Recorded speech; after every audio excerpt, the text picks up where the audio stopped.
Hello everyone, a very warm welcome to this session of current affairs. इसके पहले जो मैंने सेशन अपलोड किया था उसमें 1 मार्च से 15 मार्च के करंट अफेयर्स को कवर किया गया था, ठीक है। इस वाले सेशन में 16 मार्च से 23 मार्च तक के न्यूज़ इवेंट्स को कवर किया जाएगा, जो भी हमारे एग्जाम पॉइंट ऑफ व्यू से इंपॉर्टेंट टॉपिक्स होते हैं। मैं उन सभी टॉपिक्स को इसमें डिस्कस करता हूँ इन सेशंस में।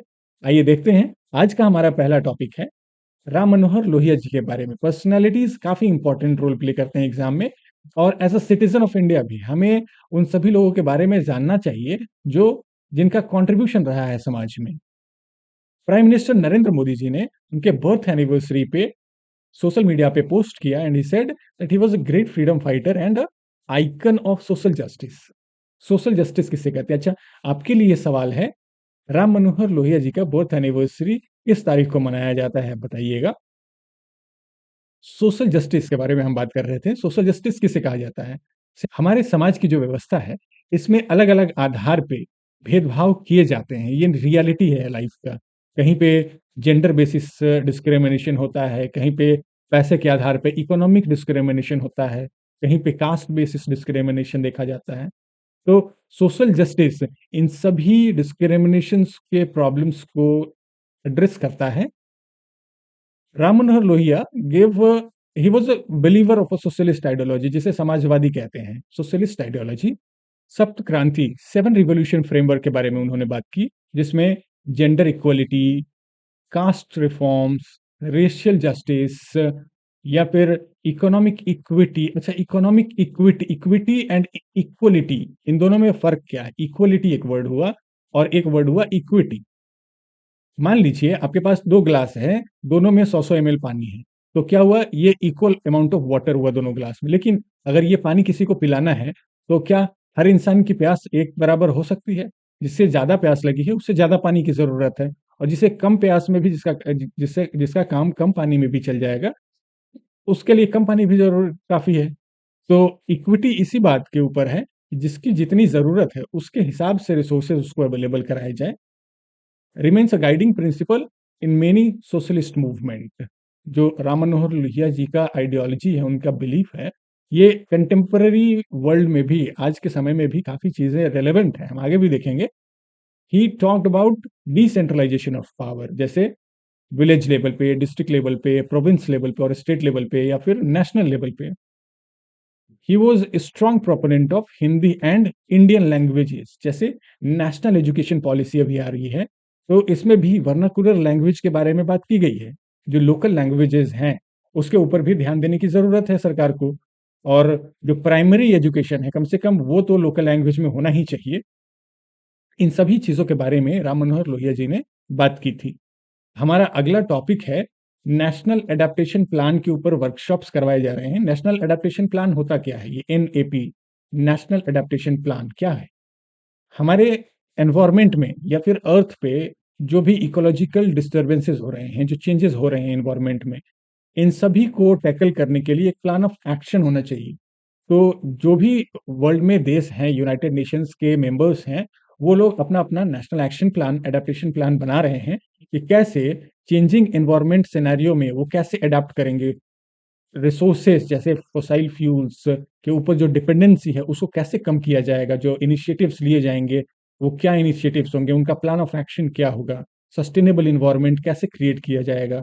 इन सभी चीज़ों के ऊपर एक फ्रेमवर्क होना चाहिए।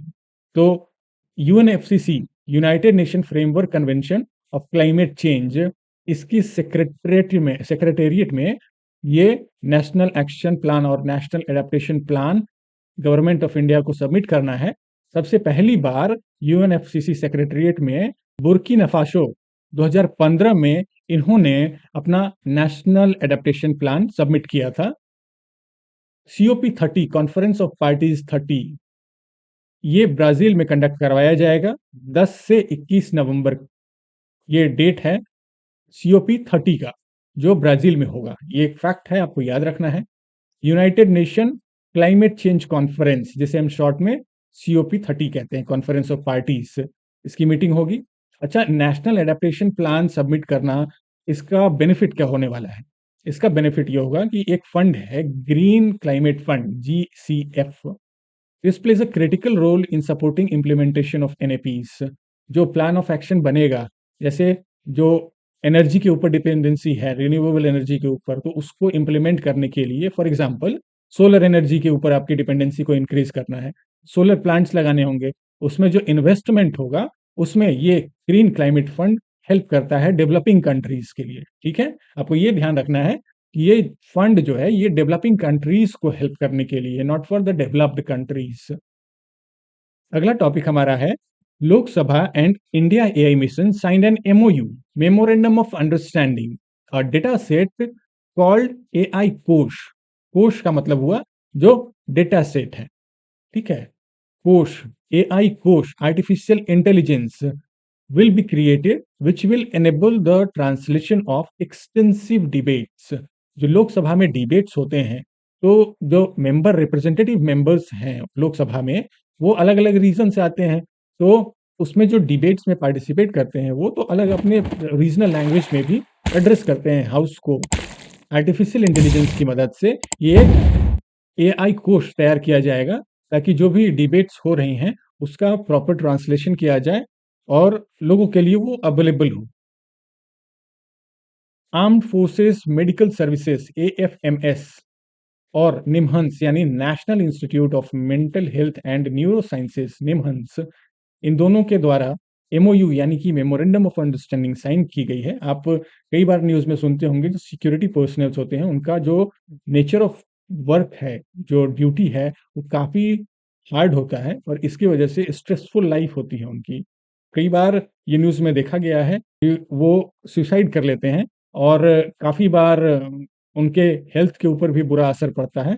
इन सभी चीज़ों को एड्रेस करने के लिए गवर्नमेंट का फ़ोकस अब उनके मेंटल हेल्थ के ऊपर भी जा रहा है और इसीलिए ये निमहंस यानी कि national institute of mental health and neuro sciences ने आर्म्ड फोर्सेस मेडिकल सर्विसेज के साथ मेमोरेंडम ऑफ अंडरस्टैंडिंग साइन की है ताकि उनकी जो मिलिट्री पर्सनल हैं और उनके फैमिलीज हैं, इन लोगों को मदद प्रोवाइड करवाई जाए, उनके प्रॉपर काउंसलिंग हो, उनके लिए फैसिलिटीज हो, साइकोलॉजिकल हेल्प प्रोवाइड करवाया जाए to collaborate on research, training and specialised mental health support support भी दिया जाए। अब इसमें अच्छी बात ये है कि जो दोनों इंस्टीट्यूशंस के डायरेक्टर्स हैं, they are females. Director general DG of AFMS and director of NIMHANS, आप इनका नाम यहाँ देख सकते हैं, Aarti Sarin and Pratima Murthy. They are the ones who had signed memorandum of understanding for the mental health of military personnel and their families. हमारा अगला topic है हाइपरलूप टेस्ट ट्यूब के बारे में। इंडिया का और एशिया का सबसे बड़ा hyperloop test tube IIT Madras में बनाया गया है। उसका लेंथ है 410 मीटर, ठीक है? And this will soon become the world's largest जब ये प्रोजेक्ट कंप्लीट होगा। इलेक्ट्रॉनिक कंपोनेंट्स जो हैं इसके, वो आईसीएफ चेन्नई से लाए जाएंगे। आईसीएफ चेन्नई आपको याद रखना है, इंटीग्रल कोच फैक्ट्री कहाँ है? चेन्नई में। वहां से इलेक्ट्रॉनिक कंपोनेंट्स इस हाइपरलूप टेस्ट ट्यूब के लिए प्रोवाइड कराए जाएंगे। हाइपरलूप टेस्ट ट्यूब क्या है?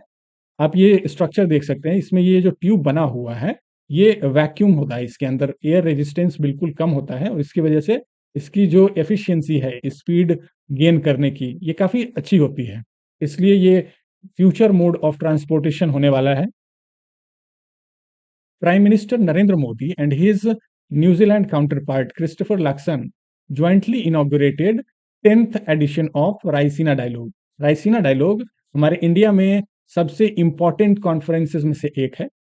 आप ये भी कह सकते हैं कि सबसे ज़्यादा इम्पोर्टेंट कॉन्फ्रेंस है, या फिर सबसे ज़्यादा इम्पोर्टेंस रखता है ये, क्योंकि जो भी जियोपॉलिटिकल इश्यूज हैं वो यहाँ पे डिस्कस किए जाते हैं। एनी पॉलिटिकल इशू और geopolitical issue concerning India are discussed on this platform.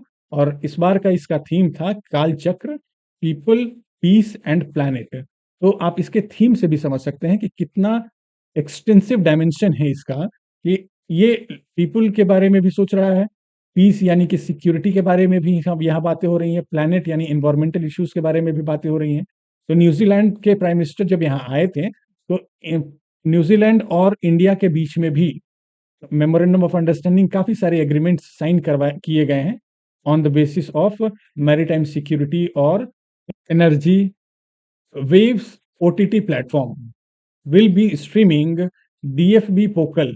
ये डीएफबी जर्मन लैंग्वेज का फुल फॉर्म है, डीएफबी पोकल यानी कि जर्मन फुटबॉल टूर्नामेंट या फिर जो गेम्स हैं जर्मनी में, उसको लाइव दिखाया जाएगा वेव्स पे। वेव है प्रसार भारती का ओटीटी प्लेटफॉर्म, जैसे नेटफ्लिक्स या फिर अमेजन प्राइम, ये सब ओटीटी प्लेटफॉर्म है। ओटीटी का फुल फॉर्म क्या होता है, अब आप बताइएगा।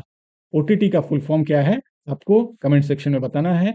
वेव्स प्रसार भारती का ओटीटी प्लेटफॉर्म है जिसपे ये लाइव प्रसारण होगा डीएफबी पोकल का। एमओयू वो sign between Prasar Bharati and DFB. अब ये एमओयू साइन हुआ है तो किस किस बेसिस पे हुआ है? To strengthen football ties between India and Germany, bring more football content to India. ये जो लाइव अब दिखाया जाएगा, जो फुटबॉल इंटरनेशनल लेवल के फुटबॉल कंटेंट है वो जब यहाँ दिखाए जाएंगे तो लोगों के बीच में भी जागरूकता आएगी। ये इंटरनेशनल गेम्स के कंटेंट जब दिखाए जाएंगे तो इंटरेस्ट बढ़ेगा लोगों के बीच में। So this is a good initiative to boost and to motivate the youngsters. और गेम्स को सपोर्ट करने की भी काफ़ी ज़रूरत है। फुटबॉल तो ख़ैर, फुटबॉल में हमारा देश काफ़ी पीछे रहा है अभी तक। आने वाले समय में अब जैसे स्टेप्स लिए जा रहे हैं, उम्मीदें तो हैं कि आगे जो फ्यूचर है गेम्स का वो इंडिया में अच्छा होने वाला है। अंडर 17 टैलेंट सर्च टूर्नामेंट करवाया जाएगा, will also be launched, where 20 young Indian players will be will get the chance to train in Germany. ये अंडर 17 टैलेंट सर्च टूर्नामेंट होगा जिसमें 20 लड़कों को चुना जाएगा and they will be trained in Germany. ठीक है, अगला टॉपिक है हमारा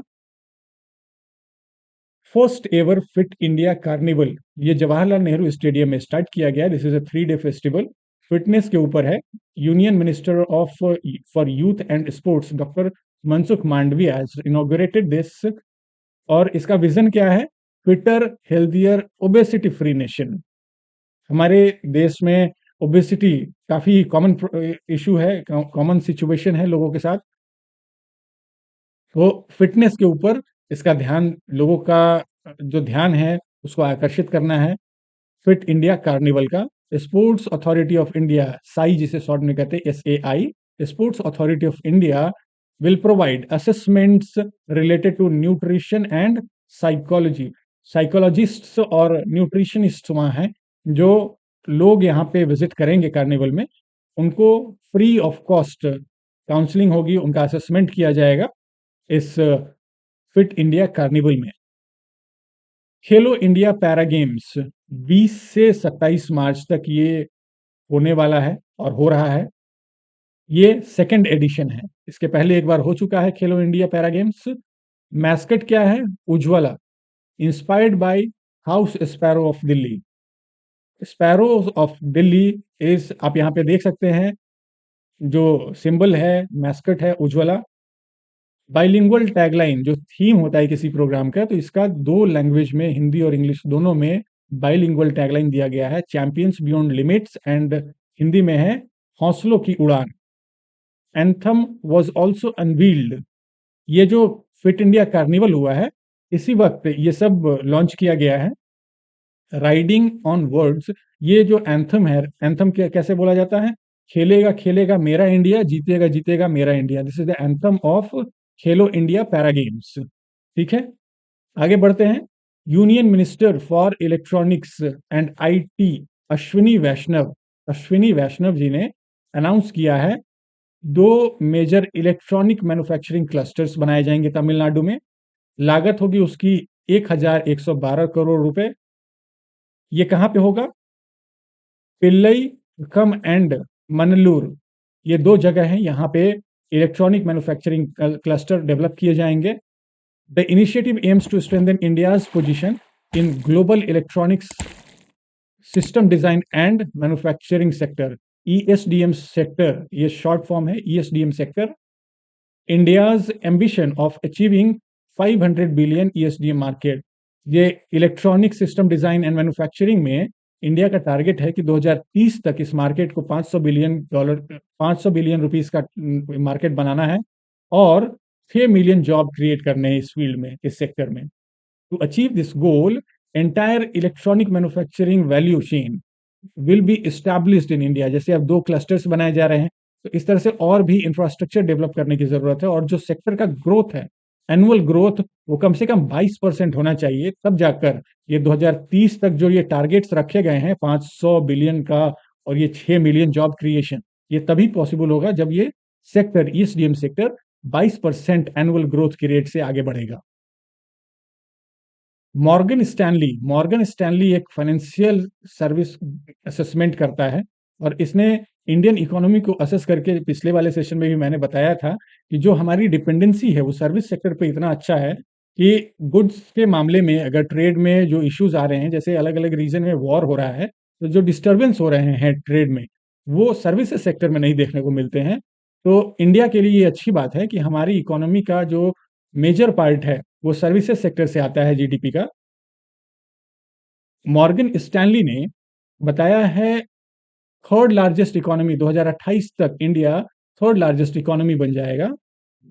इंडियन इकोनॉमी वैल्यूड एट, अब जो वैल्यू है इंडियन इकोनॉमी की वो आप देखिए कैसे बढ़ा है। 2023 में 3.5 ट्रिलियन डॉलर की इकोनॉमी थी हमारी, and it is projected bye Morgan Stanley that it will become 4.7 trillion dollar economy bye 2026। तो आप देख रहे हैं कैसे कितना बड़ा जंप है ये 3 साल में। और ये 2028 में this will overtake Germany as its economy will expand to 5.7 trillion dollar. तो 3.5 2023 में था और ये 2028 तक प्रोजेक्ट किया जा रहा है कि 5.7 ट्रिलियन डॉलर की इकोनॉमी हो जाएगी हमारी। 5 ट्रिलियन डॉलर का जो टारगेट रखा गया था गवर्नमेंट के द्वारा, तो आप देख रहे हैं ये 5.7 ट्रिलियन डॉलर की इकोनॉमी हो जाएगी हमारी। इंडियाज ग्लोबल इकोनॉमिक रैंकिंग में अगर हम देखें तो क्या है, 1990 में इंडिया का रैंक 12वां था। ग्लोबल जितने भी कंट्रीज हैं उसमें जब इकोनॉमी के वेल्थ को रैंकिंग वाइज ऑर्गेनाइज किया गया तो इंडिया का रैंक 12वां आया 1990 में। 2000 में 13वां रैंक था, पीछे ही चला गया एक साल के बाद। फिर 9th रैंक हुआ 2020 में, और अभी 2023 से ये 5वें रैंक पे है। 5वें रैंक पे है। इसके ऊपर कौन कौन से हैं? फर्स्ट रैंक पे यूएस है, फिर चाइना है, जर्मनी है, और चौथे नंबर पे जापान है, और 5वें नंबर पे हमारा भारत है। तो ये प्रोजेक्ट किया जा रहा है मॉर्गन स्टैनली के द्वारा कि 2028 में India will overtake Germany in the size of its economy. Contribution of India to global GDP, अब ग्लोबल जीडीपी जैसे हमारे देश की जीडीपी होती है उस तरह से ग्लोबल जीडीपी में इंडिया की जो जीडीपी है या फिर इंडिया का जो वेल्थ है उसका कितना शेयर है। It is expected to increase from, अभी है 3.5% ग्लोबल जीडीपी का, और 2029 तक ये 4.5% होने वाला है। तो ये डेटा जो है आप याद रखेंगे, इन चीजों को अपने नोट्स में इंक्लूड जरूर कीजिएगा। These are important facts. India's 100% GDP growth in 10 years. जो वर्ल्ड में इतना ज़्यादा डिस्टरबेंस चल रहा है, कहीं पे वॉर हो रहा है, तो इंटरनल डिस्टरबेंसेस हो रहे हैं कहीं पे, इन सब के बीच में India has been the example of a resilient economy. और ये रैंकिंग्स ये चीज़ें बता रही हैं, इनको प्रूव कर रहा है कि 10 साल में जो जीडीपी ग्रोथ हुआ है वो बिल्कुल डबल हुआ है। चेंज देखिए आप यहाँ पे, इंडिया का 105% का चेंज आया है। 2015 में जीडीपी 2.1 ट्रिलियन डॉलर का था और 2025 में 4.3 ट्रिलियन डॉलर का हो गया है। हमने अभी मॉर्गन स्टैनली के बारे में भी देखा था, उनके स्टडीज के बारे में। तो ये चेंजेस हैं। यूनाइटेड स्टेट्स का देख रहे हैं आप 66% का, हालांकि इनकी इकोनॉमी बहुत बड़ी है हमारे से, लेकिन जो रेट ऑफ ग्रोथ है वो सबसे ज़्यादा इंडिया में देखा गया है पिछले 10 सालों में। ये आईएमएफ के द्वारा ये डेटा दिया गया है। नॉमिनेशंस और रिकमेंडेशंस पद्मा अवार्ड के लिए स्टार्ट हो गए हैं, और ये हमेशा ऑनलाइन मोड में होता है। राष्ट्रीय पुरस्कार पोर्टल, ये पोर्टल है, यहाँ से रजिस्ट्रेशंस होंगे, और अवार्ड जो है this to recognise work of distinction is given for distinguished exceptional achievements in all disciplines. अब ये डिसिप्लिन्स हैं art, literature, education, sports, medicine, social work, तो इस तरह के जो भी डायमेंशंस हैं, जो भी सब्जेक्ट्स हैं, इन सब में पद्मा अवार्ड दिया जाता है। अब नोबल अवार्ड किस किस चीज़ में दिया जाता है, अगर आपको पता है तो आप ज़रूर बताइएगा कमेंट सेक्शन में। All persons without distinction of race. अच्छा, ये जो अवार्ड्स हैं ये इस फील्ड में दिए जाते हैं, लेकिन किसको नहीं दिया जाता है, तो गवर्नमेंट सर्वेंट्स को नहीं दिया जाता है। लेकिन एक्सेप्शन है उसमें कि डॉक्टर्स और साइंटिस्ट अगर गवर्नमेंट के हैं तो उनको दिया जाएगा उनके फील्ड में। लेकिन बाकी गवर्नमेंट सर्विसेज को या पब्लिक सेक्टर एंटरप्राइजेस में जो लोग काम कर रहे हैं, उनको ये अवार्ड उनके काम के लिए, एक्सेलेंस के लिए नहीं दिया जाता है। ठीक है, all person without distinction of race, occupation, position, sex are eligible for these awards. तो कोई डिस्क्रिमिनेशन नहीं है, कोई भी इस अवार्ड में नॉमिनेट कर सकता है खुद को, या कोई किसी और के बिहाफ पे नॉमिनेशन फाइल कर सकता है ऑन राष्ट्रीय पुरस्कार portal. Reserve bank of India को अवार्ड दिया गया है digital transformation award by central banking London, जो लंदन यूके की का ये अवार्ड है, और ये 2025 में रिजर्व बैंक ऑफ इंडिया को दिया गया है। Ramnath Goenka excellence in journalism award, ये 19वीं बार प्रेसिडेंट्स हाउस में ये अवार्ड को डिस्ट्रीब्यूट किया गया। जर्नलिज्म के ऊपर ये अवार्ड दिए जाते हैं, तो ये काफ़ी प्रेस्टिजियस अवार्ड है इंडिया का। BCCI, board of control for cricket in India, इन्होंने आईसीसी चैंपियंस ट्रॉफी जब जीती इंडियन टीम ने, तो उनको 58 करोड़ रुपए का रिवॉर्ड दिया है इस टीम को, इंडियन टीम को। Vinod Kumar Shukla, he was a poet from Chhattisgarh, इन्हें ज्ञानपीठ अवार्ड दिया गया है। This award is considered country's highest literary honour. ठीक है, इस अवार्ड में क्या क्या दिया जाता है? 11 लाख रुपए, एक ब्रॉन्ज स्टैचू ऑफ सरस्वती, और and a citation, a certificate. Jnanpith award was instituted in 1961, was first given to, ये पहली बार ज्ञानपीठ अवार्ड जो है ये 1961 में इंस्टीट्यूट किया गया था। तब से पहली बार सबसे पहला award Malayalam poet G Shankar Kurup को दिया गया था 1965 में, for this anthology of poem Odakkuzhal. ये जी शंकर कुरुप की रचना थी, पोएम था, जिसके लिए 1965 में उन्हें ज्ञानपीठ अवार्ड दिया गया था। साहित्य अकेडमी अवार्ड भी इनको मिल चुका है, विनोद कुमार शुक्ला जी को, फॉर दीवार में एक खिड़की रहती थी। ये इनकी किताब थी जिसके लिए इनको साहित्य अकादमी अवार्ड दिया गया था 1919 में। इनका सबसे पहला जो पोएम था वो था लगभग जय हिंद, वॉज पब्लिश्ड इन 1971। 1971 में पहली कविता इन्होंने अपना रिलीज किया था। नॉवेल्स इनके कौन कौन से हैं? नौकर की कमीज, खिलेगा तो दिखेगा, दीवार में एक खिड़की, दीवार में एक खिड़की रहती थी, जिसके लिए 1999 में तो इनको साहित्य अकादमी अवार्ड दिया ही गया था। अगला हमारा टॉपिक है अबाउट रेनाउंड पोएट, जिन जो उड़ीसा से बिलोंग करते थे, उनका डेथ हुआ है। पद्म भूषण अवार्डी थे ये, 2006 में इनको पद्म भूषण दिया गया था। रमाकांत रथ इनका नाम है। He was also an IAS officer of 1957 batch. Ramnath also served as a secretary of Odisha. इनकी आइकॉनिक पोएम थी Shri Radha. He also served as a president of Sahitya academy of India. Sahitya academy of India के भी प्रेसिडेंट रह चुके थे। ही वॉज IAS, और फिर ये एक बहुत रिस्पेक्टेड पर्सनैलिटी हैं। Government is striving to empower and ensure equal participation of divyangjan through Sugamya Bharat Abhiyan. Sugamya Bharat अभियान के तहत आप देखते होंगे पब्लिक प्लेसेस पे, जैसे अगर बस स्टैंड पे आप जाते हैं तो वहाँ पे एस्केलेटर्स, या फिर मेट्रो में तो एस्केलेटर्स काफ़ी टाइम से हैं। रेलवे स्टेशंस पे अब लगने लगे हैं, लिफ्ट्स लगते हैं, या पब्लिक टॉयलेट्स में आप जाते हैं तो वो दिव्यांगजन के लिए अलग फैसिलिटीज़ होती हैं। तो ये सब सुगम्य, मतलब ईज़ी मोबिलिटी हो उनकी। सुगम्य भारत अभियान उसी को कहा जाता है कि उनकी जो आने जाने की, ट्रैवलिंग का जो क्षमता है वो कॉम्प्रोमाइज़ ना हो, इसलिए जो भी इंफ्रास्ट्रक्चर्स की ज़रूरत है वो इस अभियान के तहत डेवलप किया जा रहा है।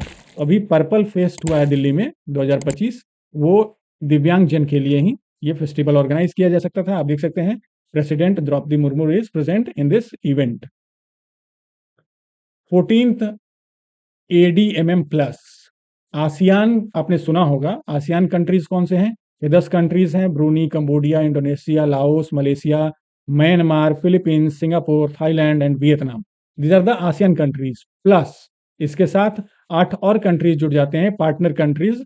ये Australia, China, India, Japan, New Zealand, Republic of Korea, Russia and United States. तो ये ADMM प्लस, इसका 14th समिट हुआ।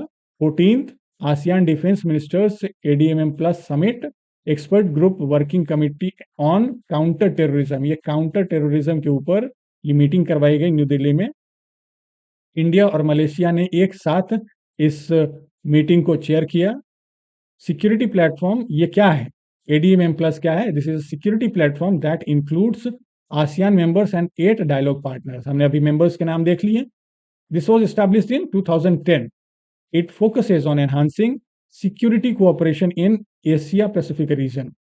अब आप देख रहे हैं जो टॉपिक्स मैं सेलेक्ट किया है मैंने न्यूज से, जो इंपॉर्टेंट पॉइंट्स हो सकते हैं उस पर्टिकुलर टॉपिक से रिलेटेड, उन सभी को यहाँ पे डिस्कस किया जा रहा है। तो रिवीजन करने में भी आपको आसानी होगी। आप कभी इस वीडियो को देख सकते हैं, आप स्क्रीनशॉट ले सकते हैं। India's efforts towards countering terrorism. अब इंडिया ने टेररिज्म को काउंटर करने के लिए क्या किया है?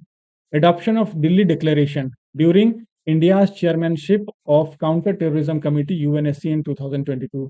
दिल्ली डिक्लेरेशन जो हुआ था 2022 में यूएनएससी की मीटिंग में, उस तो उसको अडॉप्ट किया है इंडिया ने to counter terrorism. Table top exercises for expert working group on counter terrorism will be held in Malaysia next year and field training exercise in India in 2027। अब ये टेबल टॉप एक्सरसाइज क्या है? This is a exercise जैसे आप कहीं पे model देखते हैं, जैसे अगर कंस्ट्रक्शन करना है तो मान लीजिए किसी रेलवे स्टेशन को डेवलप करना है तो उसका एक मॉडल होता है। टेरेन का एक मॉडल होता है कि हिमालयन रीजन में कौन कौन से पोस्ट हैं, उसका मॉडल हो। तो टेबल टॉप एक्सरसाइजेस ऐसे ही होते हैं कि वहाँ पे आइडियाज और जो भी स्ट्रैटेजी है, वॉर स्ट्रैटेजी है, उसको डिस्कस किया जाता है, उसके ऊपर काम किया जाता है। और फील्ड एक्सरसाइज होगा फिर, ये एक्सपर्ट वर्किंग ग्रुप का टेबल टॉप एक्सरसाइज होगा, ये इंडोर एक्सरसाइज है। और फील्ड एक्सरसाइज जो है ये 2027 में किया जाएगा इंडिया में। 22 मार्च वर्ल्ड वाटर डे मनाया जाता है। तो अभी पिछले दिनों काफ़ी सारे इम्पोर्टेंट डे गए, जैसे कि बिहार दिवस भी था।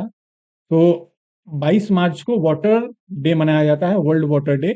इसका थीम था glacier preservation. Union Jal Shakti minister CR Patil launch the countrywide Jal Shakti Abhiyan catch the rain from Panchkula in Haryana. Haryana से ये कैच द रेन इनिशिएटिव चलाया गया, अभियान चलाया गया। वर्ल्ड वाटर डे का थीम है, आप याद रखेंगे, ग्लेशियर प्रिजर्वेशन। और ये सस्टेनेबल डेवलपमेंट गोल जो 6 है, सभी कंट्रीज ने मिलकर एक गोल तैयार किया जिसमें 2030 तक अलग अलग डायमेंशंस में टारगेट्स रखे गए।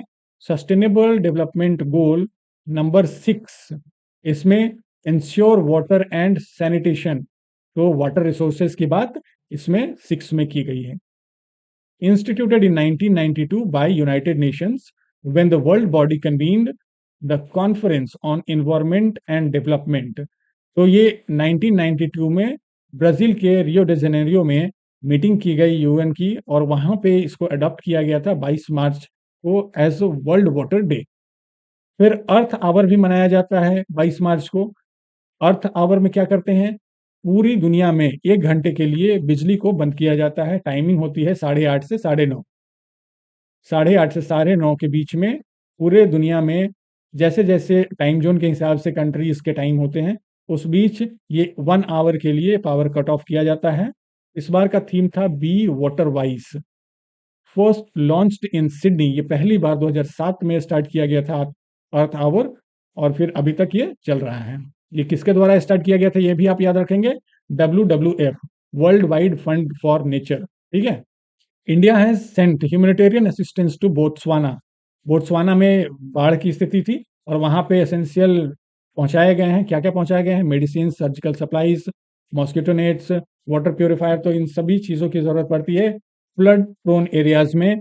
जब आप आंसर भी लिखेंगे तो ये चीज़ें आपके ध्यान में होनी चाहिए कि अगर बाढ़ की सिचुएशन है तो वाटर का क्वालिटी, पीने का पानी अवेलेबल नहीं होता है, तो इसके लिए वाटर प्योरीफायर की भी ज़रूरत पड़ सकती है। वहाँ पे पानी ज़्यादा इकट्ठा हो रहा है तो मच्छरों की प्रॉब्लम होगी, तो इसलिए मॉस्किटो नेट्स की ज़रूरत है।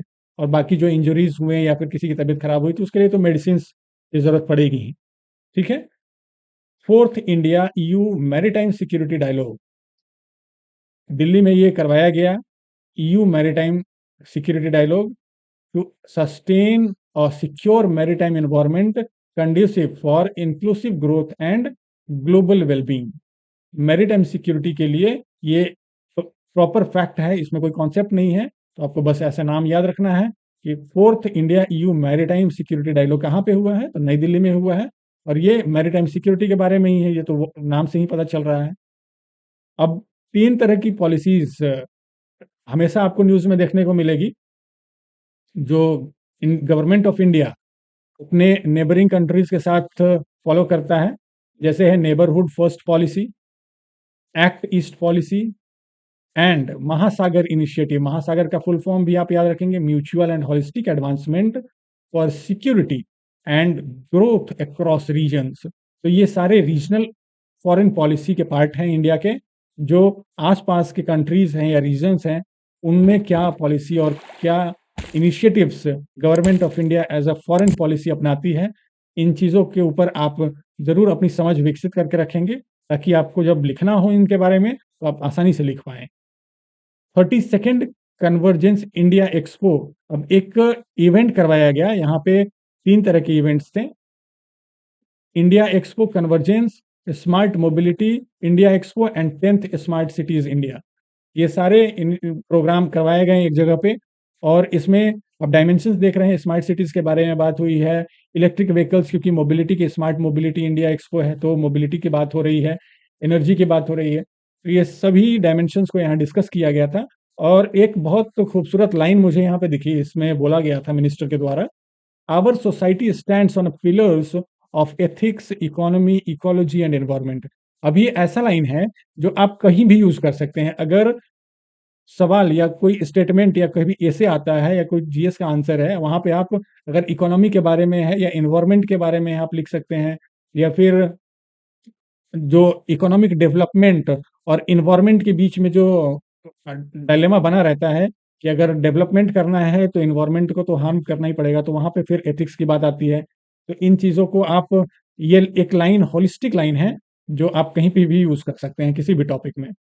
राष्ट्रीय Gokul mission, dairy products, dairy sector में दो स्कीम्स हैं, दो प्रोग्राम्स हैं, आप दोनों का नाम मैंने एक जगह पे कर दिया है ताकि कभी कंफ्यूजन ना हो फ्यूचर में। राष्ट्रीय गोकुल मिशन क्या करता है, मिल्क प्रोडक्शन के ऊपर इसका फोकस है, और national programme for dairy development ये इंफ्रास्ट्रक्चर डेवलप करता है डेयरी सेक्टर का, ठीक है।